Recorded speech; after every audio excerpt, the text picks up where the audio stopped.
Hey guys, welcome back to the channel. As you've already seen by the title and thumbnail of this video, you already know what's going down. We're going to be flipping yet another car in New Zealand on a budget. The last video that we did on this went really well. So we quick flipped an EK Honda Civic, and we changed the head gasket, and we made, I think, 1.5k in profit, which was really good. I was really stoked with that one. This video, however, is a little bit different. We picked this car up at a salvage auction yard, and the car has been stolen and recovered, but it still has rego, still has WAF, and I got it for a screaming deal. I'll go over how much I bought it for once I've picked up the car. But yeah, without further ado, let's go and pick this thing up and let's get it fixed, because we're in store for a lot of profit. So yeah, I'm hyped on it. Get hyped, let's get into it. Before I head off to go and actually finally pick this thing up, I just want to reiterate that I've bought this thing sight unseen, and I don't even know if it runs, I don't even know if it drives, I don't even know if it has a battery, I don't know the true extent of the damage. I just saw a few pictures online, chucked in a lazy bid, and I ended up winning it. But yeah, let's head off to the salvage yard now.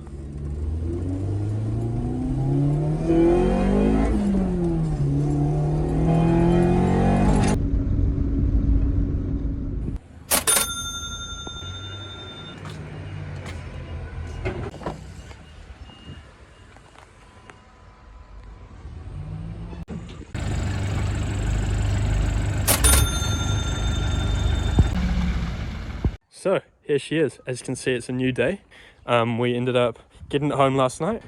But yeah, here she is. It's a 2005 Honda Excella. What did he say? It has a current WAF, it has a current rego, and body wise it is pretty good, apart from this here, which I just need to clip back in. Oh, there we are. And scuff out some of this stuff, which all should come out. But yeah, the paint's pretty nice. The headlights, I need to polish them. But yeah, overall it's a very tidy car. It's going to be very easy to sell once I get it cleaned up, but it does need a lot of cleaning. As you can see on the inside here, it is absolutely filthy, and we still got bits of glass in there. We still need to get the ignition fixed, and of course we have the window here. Got a few dents and stuff, but it's no biggie, it'll still sell. But yeah, let's just get into work. I'm now gonna jump into buttoning this thing up first, and then I'll jump to that door lock.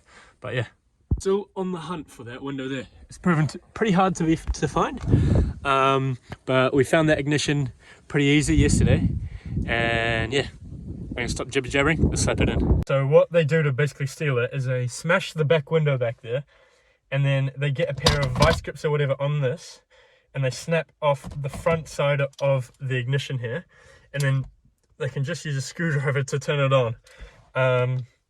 So yeah, this is definitely got to be replaced if you're ever buying a stolen and recovered car, and they're super easy to do so. So basically, this is the new one here, and it just bolts in with two little bolts on either side of the steering column, and then has a simple plug at the back. And yeah, super easy to replace. However, this did cost me quite a lot, because these cars get stolen all the time.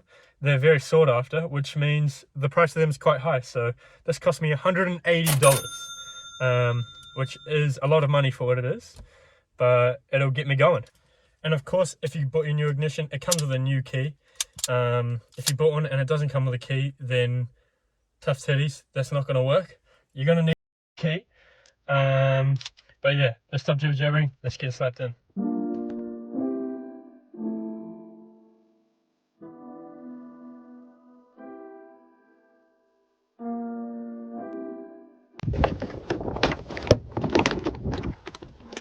Door card off, I'm going to take the skin off so I can have access to the door handle. The lock has been retrieved from the door. Now we can take this down to the shop and get a key made for it. So let's go do that now.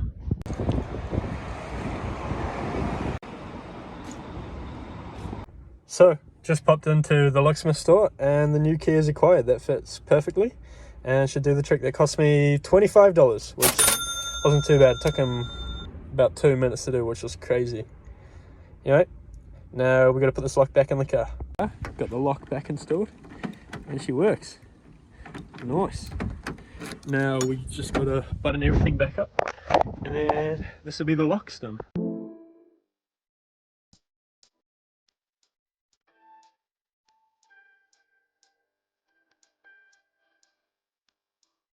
Okay, so we have my EF hooked up to the Mazda. Let's see if she starts. Oh. Hey, there we are. Beautiful. So as you can see, the car runs very smoothly. I'm now going to confirm whether or not the alternator is dead. Over here to the positive terminal. And when you take that off, the car keeps on running. So this confirms that the alternator is good and the battery just needs a decent charge.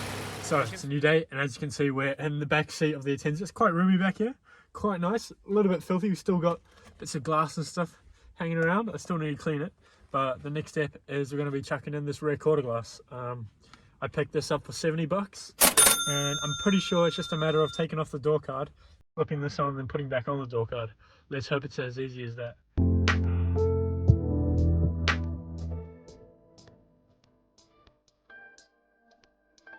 Turns out you do not need to take out the entire window. So basically what I did was I unbolted this from here, and then there's also a little screw that sits behind this seal up here, which I unscrewed, and you can move that out of the way, and then your new quarter glass slots right in, just like that.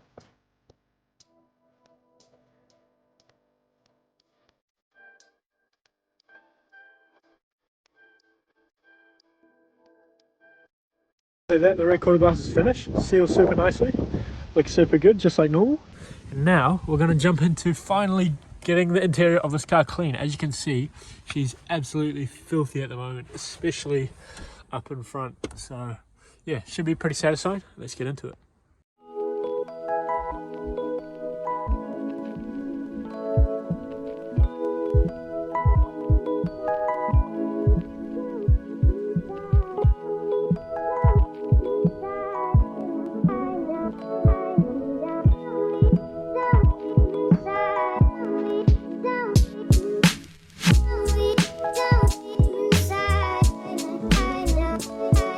The back is donezo. Now we're going to move on to the front. Got to get all this rubbish out of here, and also these horrible seat covers. Yeah, let's get into it. Roughly half an hour later, we're all finished with the interior of this Atenza here. Pretty stoked on it. Feels way cleaner in here. It's so much nicer to be sitting in here now. Before it used to stink as well. Now it smells quite good. But yeah, as you can see, the driver's seat is a bit beat, but I think it's a lot better than the seat cover. And yeah, looking good. The back seat is also super nice.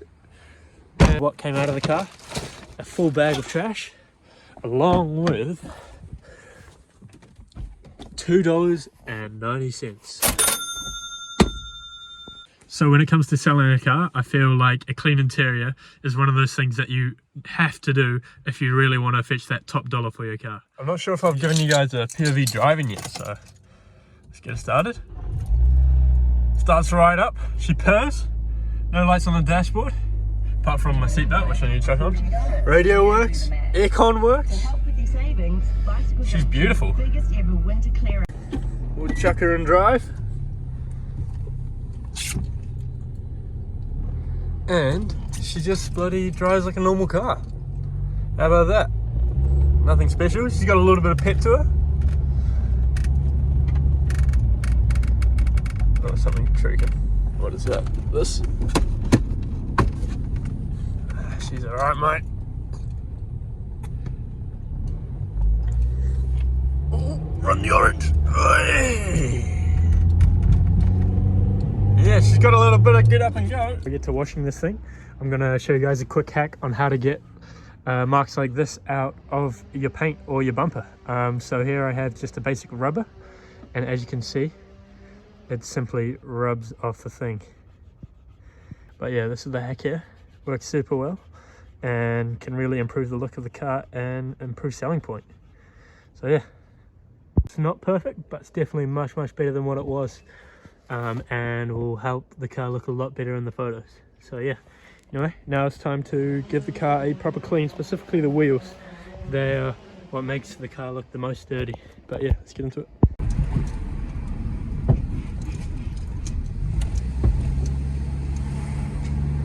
As you can see, she cleaned up quite nicely. The wheels make a huge difference for sure. And yeah, I'm in my usual photo taking spot, and I'm ready to take some photos for this thing to list it on the market.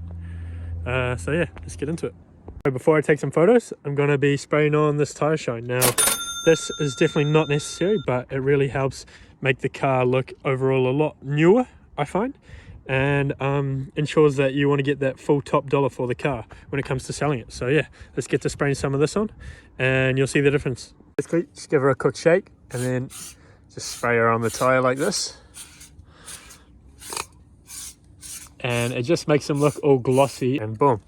And when you step back, it makes the car look a lot newer, like it's just at the dealership or something, compared to this one. But yeah, I can do that on all 4 tires, then take some photos. Yeah, I've just listed the car on Marketplace.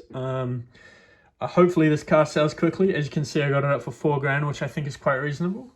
But yeah, I'll let you guys know if we get anyone interested. All right, guys, so it's been about 24 hours since I made the listing, and I have someone coming to look at it and hopefully buy it tonight. So I'll let you guys know what happens. Boom, guys, just like that, she is sold. $3,250 in the end. Super stoked on that. I think that's a little bit less than 20% underneath my asking price, which super stoked about. Obviously, there's quite a lot of profit.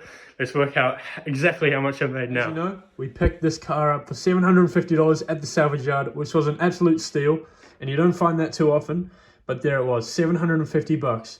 We then spent a further $325 on fixing this thing because, as you know, it was stolen and recovered. And of course, we sold the car for $3,250, which means we made a massive $2,175 profit.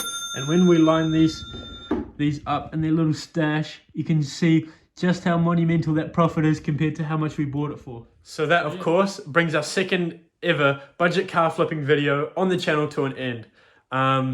Although this may not seem like a lot of money to some of you guys, well, most of you guys really, this is actually a pretty big deal for me, and I was really stoked on it.